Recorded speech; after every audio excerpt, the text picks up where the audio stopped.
සුබ දවසක් සිල්දුනාටම මේ වෙද්දී වාර්තා වෙන යුක්‍රේනය රුසියාව විසින් යුක්‍රේන මෙහෙයුම ආරම්භ කිරීමත් සමග රුසියාවට වූ හානිය සම්බන්ධ යුක්‍රේන ආරක්ෂා මතන්සේ මේ වෙනට වාර්තා කරනවා.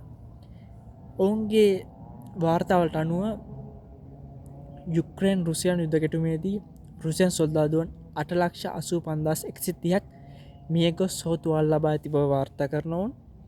ඒ වගේම මේ වෙද්දී පුටින්ගේ හමුදාවට ඉස්රායල්ගේ 10,000කට වැඩි ප්‍රමාණයක් ගුවන් යානා 370ක්, හෙලිකොප්ටර් 331ක්, ඩ්‍රෝන් යානා 28,362ක්, නැව් සහ බෝට්ටු 28ක් මෙන්ම එක් සම්මෑරිනයක් ද හිම ඇති බව වාර්තා කරනවා.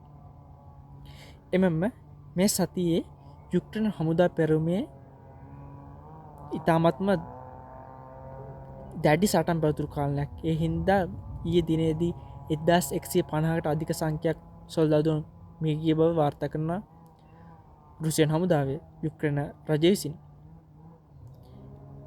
එමෙන්ම මේ වෙන විට මැයි මාසයේ ඔවුන්ගේ දත් අනුව මෙම ඉවස්සේ වනට යුක්‍රේනයේ යුද්ධයෙන් රුසියානු හමුදාව මියාවට ආසන්නයි මිලියනයකට ආසන්න ප්‍රමාණයක් බව තමයි ඔවුන් වාර්තා කරන්නේ.